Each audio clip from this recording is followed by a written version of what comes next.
Ah, your Christmas tree. Good Christmas tree. Very small box. Worth 2,000 zloty. I don't know what is this, but we pay for this. Ah, it's like that. Around Under the Christmas tree. I think yes. Next one.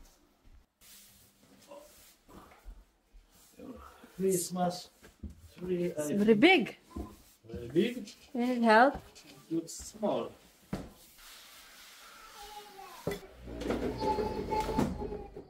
Guys, napakakalat pa ng aming lagayan ng Christmas tree, but ngayon ako maglilinis. So, ito yung aming kusina, napakakalat. Kusina. Salon. Galing pala kami sa ospital at nung pagbalik nga namin sa bahay ay nakita namin guys na grabe ang dami-daming package na nakalagay sa harapan ng aming door. At first na shock nga ako at bakit ano na naman yung pinag-order ni tata. Alam ko namang addicted siya sa shopping galore, no? But ngayon ay matagal na pala tong hinihintay namin kasi 1 month ago pa namin to in-order. Tapos ngayon lang siya dumating. Guys, ito talaga yung pinakaunang Christmas tree ng aming buong pamilya kasi nga yung lumang Christmas tree nila ni Mihaw ay sa ex-pa niya yun guys. At that time ay wala pa akong kita ba. Hindi pa ako nagde-demand sa kanya na wag pabili ako ng gustong-gusto ko na Christmas tree. Which is ito. Ako yung pumili nito. Sana all. 24,000 in peso, guys. What?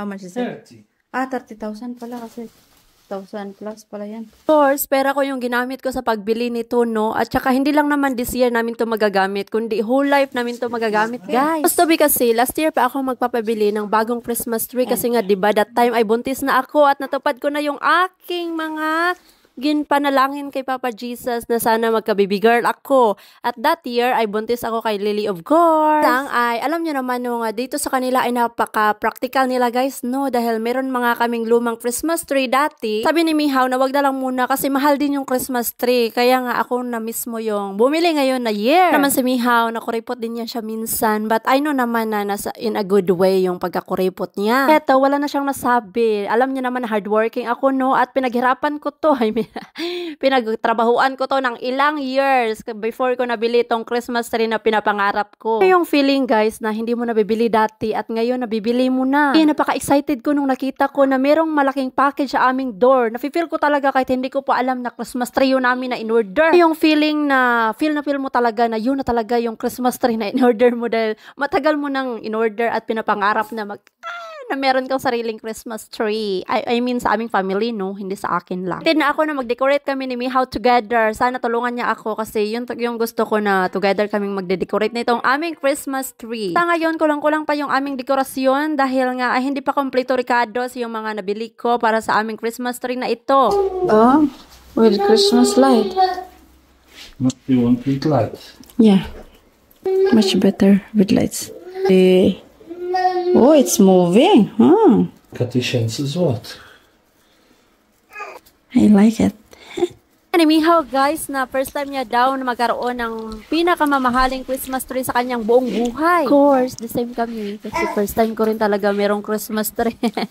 Sa bahay dati wala man kaming Christmas tree. Mayroon kaming Christmas light but Christmas tree wala. Of course, sabi ko sa kanya wag mo nang ipasiga yung light but ayan na nga guys. Wow. Siya yata yung pinaka-excited dito na magpasiga ng Christmas light. Gusto ko sana ipasiga yung Christmas light pagtapos ako mag-decoration mamaya. Guys, feel ko parang si Mihaw pa yung pinaka-excited sa aming dalawa na mag-turn on ng light sa aming Christmas tree. Kanya sinusunod yung aking mga plano about sa aking Christmas tree. Parang sa kanya na, Charissa. My goodness, nag-aagawa na tuloy. Of course, pagkatapos nga niya, binulikat yung Christmas tree namin, ay hito na yung aking nabili na What mga... is this?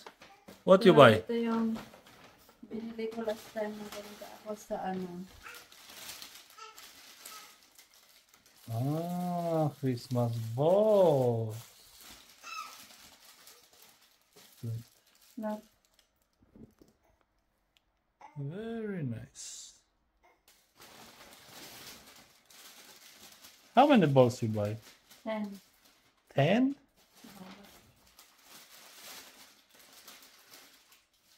This. Nice. Oh, this one. I think all is the same. No, but this one is no more. Only 5, so I add 1. Mm-hmm.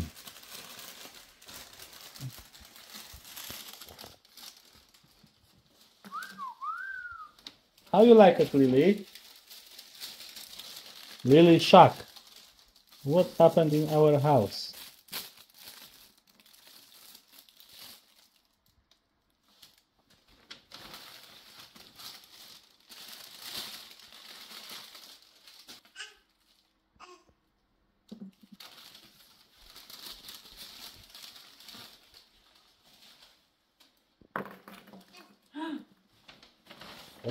Four.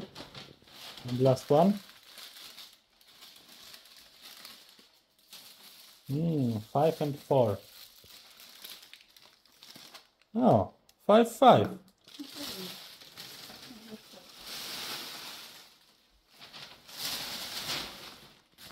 Get this, baby. It's very heavy. I know, you know. Oh, it's too big for you. So hot, tall. And we have this one. And Lily sick. Have the running nose. See, guys?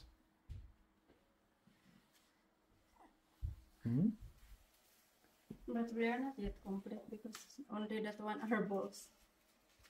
No, it's winter. It can be white.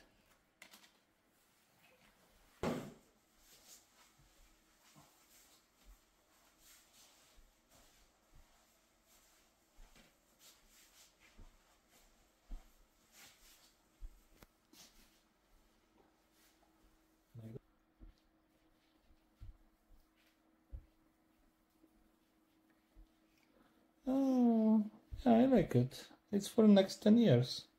Yeah. Last my Christmas tree, it's 15 years. 3, yes?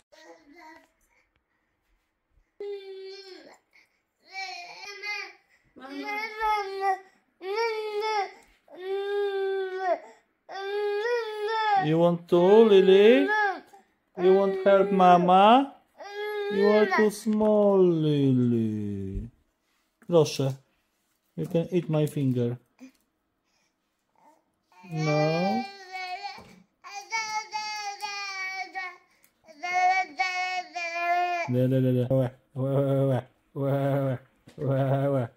Kiki, do you love me? Oh? But where is the gift under the Christmas tree? No gift. I like the lights. It's like normal. No color, you know? We always have the color light, yes? Yeah. This is like, you know, traditional light. Guys, tell me, how many of you from Philippines, of course, because in another country I know, but in Philippines, how many of you have the Christmas tree in the house in Philippines? Or tree where you put under the tree the Christmas gifts? In my opinion. And we have also here What is this? for the pillows. We need to change this. Ah, okay, very nice. Yes. Pillow. We need to change the wire. But we need to clean up here.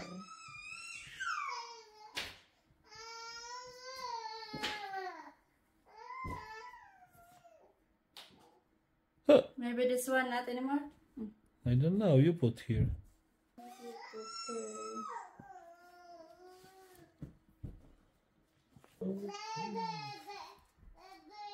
Of course, ginamit ko rin yung mga dekorasyon last Christmas na mga binili ko. Kaya hito, every year, bibili ako ng paunti-unting mga dekorasyon. Every year siyang dadami. O, diba? Sana all. Ayan na siya, guys. Last ay natapos na rin.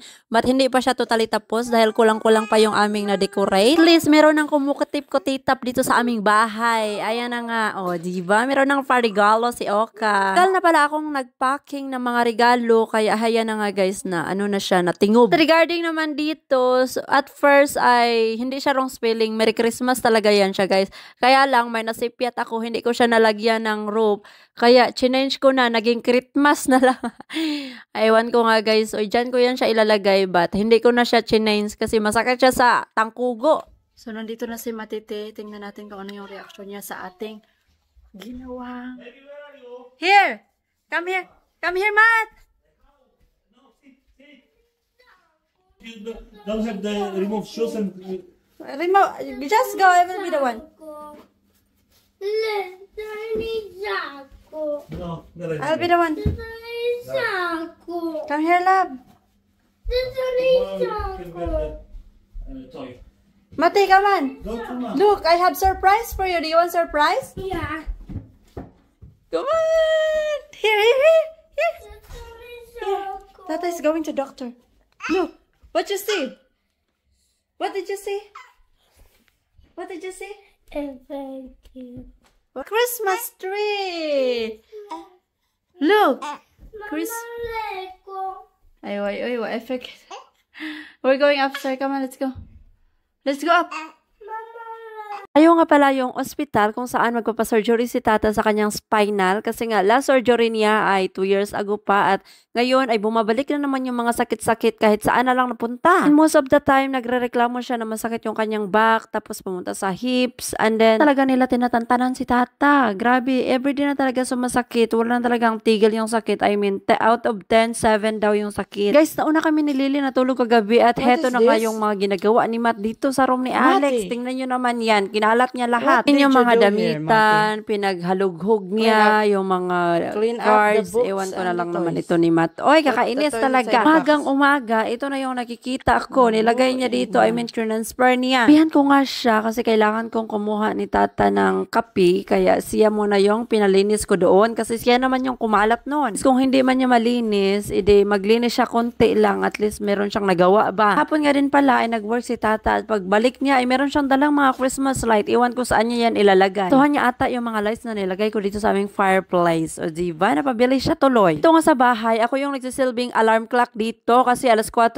to alas 5 ay gising na talaga ako niyan. Si Tata minsan, nagsasabi lang siya kung anong oras siya gigising. Tapos yun na, gigisingin ko na siya. Kung hindi siya gigising, bububuan ko siya ng maraming tubig. Minsan, nadadala man siya sa mga, kemerot dyan. Lang pala siyang himas-himasin. O diba, sana all hinihimas. Pastilan. Time na ginigising ko siya, yung binibigay ko sa kanya na oras guys ay advance. Para naman tumindig yung kanyang mga mata. I mean, yung kanyang, alam nyo na anong tumitindig.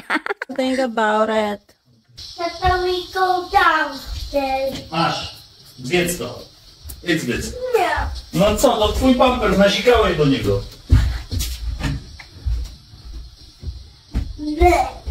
Siyang choice kundi lumabas ang toilet after 30 minutes kasi maaga yung kanyang surgery today. Magbabiyahe pa siya ng 1.5 hour patungo sa kanyang hospital kung saan siya ooperasyonan. Basta nga yung aming haligi ng tahanan at kami na lang dalawa ni Lily at saka ni Matt yung naiwan. I mean, tatlo pala. Hala, bugoon sa Matt. Of course, for today's video, ako yung magdadala kay Matt sa paaralan. And guys, grabe, ang lamig-lamig dito. Nag-i-snow na naman. Kung ang binihisan si Lily, then after that si Matiti na naman. And of course, kailangan ko silang hanapan yung makakapal talaga. Nga ayokong masakit na naman kami kasi kagagaling lang namin sa trangkaso and then it's not easy. Grabe yung pagsisikap namin sa ubo at saka sipon. So, kasi para sa akin, nalalakarin namin yung paaralan ni Matt. Mga 40 minutes to 1 hour yung aming lakad. Kasi nga diba, napaka-cute yung lakad ni Matt. Iba nga ako tapos magbihis. Itong si Inzayon ay lagi nang umiiyak. Nagugutom na daw siya. Kaya ayan, pagkatapos ko siyang pinainom ay okay na daw yung kanyang feeling. Advance na nga rin kami bumaba kasi kailangan ko pa silang i-prepare, ilalagay dito sa mga kakapal na damit para hindi kami masakit. Na ako ang binisan si Inzayon and then hito naman si Matitina kasi nga grabe guys, napakahirap talaga yung sitwasyon ko. Especially naman malamig dito ba kailangan ko silang bihisan ng mga makakapal. 6 na beses akong nagbihis ngayon. I mean si Lily dalawa, si Matt dalawa. And of course ako rin dalawa rin. Bibihis pa lang, naabutan siguro ako ng 1.5 hour kasi ang tagal-tagal nilang mabihisan. Kasi ang dami pa nilang mga ginagawa sa buhay na gusto nilang gawin. Si Lily guys, yung napaka-reklamador dito sa aming grupo. Ewan ko, gusto niya lang lagi na siya ay nasa aking mga kamay. Siya pwedeng malagay-lagay kasi naiyak-iyak siya agad. Of course, nag-worry na talaga ako kasi napakalamig guys. -0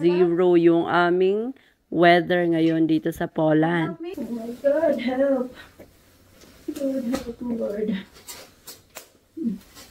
Bisis ko nga si Lily nilagay sa baby carrier kasi lagi ako nag-a-adjust dahil lumaki na pala siya. I mean, lumaki yung damit. Tapos grabe, ang bigat-bigat na niya. Kakalagay ko pa nga lang sa kanya sa baby carrier. So, masakit na yung aking balakang. Anyway, utong ko na lang kasi isang beses lang naman ito mangyari. I mean, hopefully na ngayon lang si Tata pupunta sa doktor niya. Finally guys, natapos na rin yung aking mga pagsisikap sa loob. So, ready na kami. You okay, Matt? You ready to go? Ready to go? Yeah. Okay. OMG, it's burning. Burning palangging. Be careful, Mati. Go cover Lily now. Okay? It's okay. So good.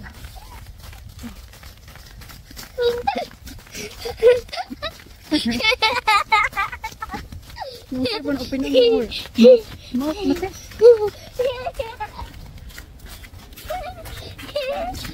Hi, girl. Yeah.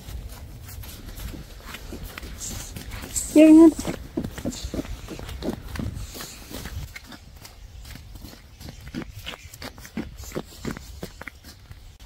You okay, Lele? Nangangalay na yung aking abaga, Lele. Check natin yung shots ni Lele. Nandyan pa, hindi pa nalaglag. 6, 38, 39, 40, 41,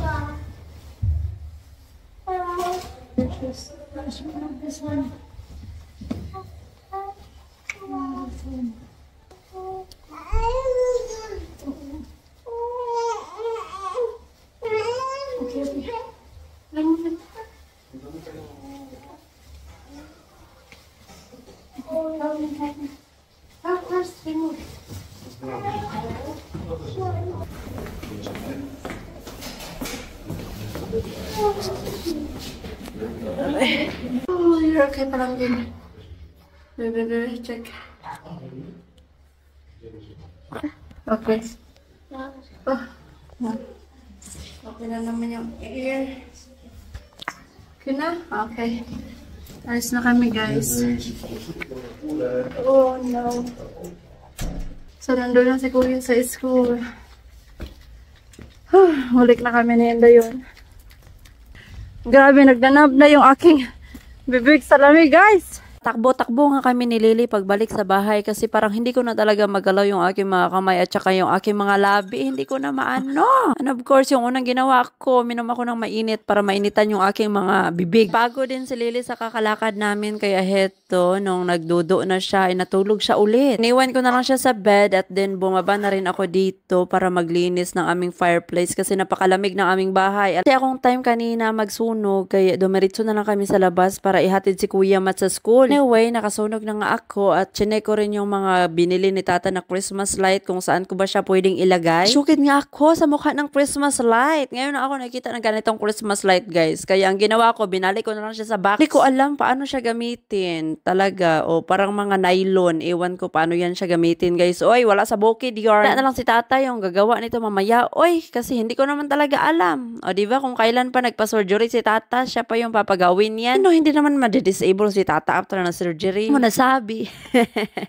Bitaw guys, nag-surgery kasi si Tata last 2 days ago. I mean 2 years ago. But okay lang naman yung nafe-feel niya. But kailangan niya lang talaga mag-rest. Hindi ako nakapasa sa Christmas light. Dito na lang ako sa pagpapak ng mga gift. Kasi hindi pa talaga kompleto Tito Ricardo yung gift namin sa family namin. Tapos kung nagpack ng gift ay dito na naman ako sa kusina. In-unpack ko na rin yung mga sa ng aming dishwasher kasi nga nagdi-dishwash ako ngayon dahil busy si Oka for today's video. Kasi na busy ako today kaya kahapon nilagay ko na sila lahat sa dishwasher at diniswash ko na para ma-unpack ko sila ngayon ba. After that, naisipan ko na namang magluto. Hindi pa pala ako nakalinis ng aming sink but mamaya after ko magluto lahat ay iisahin ko na lang guys para hindi ako linis ng linis no. King menu pala na gagawin for today's video ay yung cutlet meloni na isa sa mga recipe na natutunan ko dito sa Poland. Isa rin to sa mga paborito ni Tata guys. Ipapares ko pala nito ay tinulang manok. Magluluto rin ako kasi ito ay dry na menu. Then later ay magluluto tayo ng merong sabaw. Dito nga si Tata sa akin na marami daw silang nag-waiting doon sa ospital. Sabi nga niya ay matatagalan daw siya today. Pa nga daw siya sure kung makakauwi siya. Siguro ay ma-rest in peace daw siya.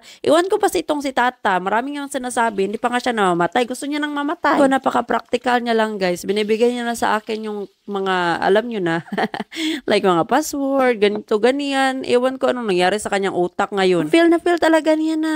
Kukunin na siya ni Lord. Joke lang, oy. Wag naman, Lord. Baby pa kami. Charot. Baby pa daw kami. I know, hindi pa naman siya matitiway. Oy, si Tata lang talaga yung may mga ganyang sigurong utak, no? Or kayo din meron. Anyway, guys, si Tata ay, alam nyo na, nasobraan siya kapala, pero sometimes, but joke lang niya yun.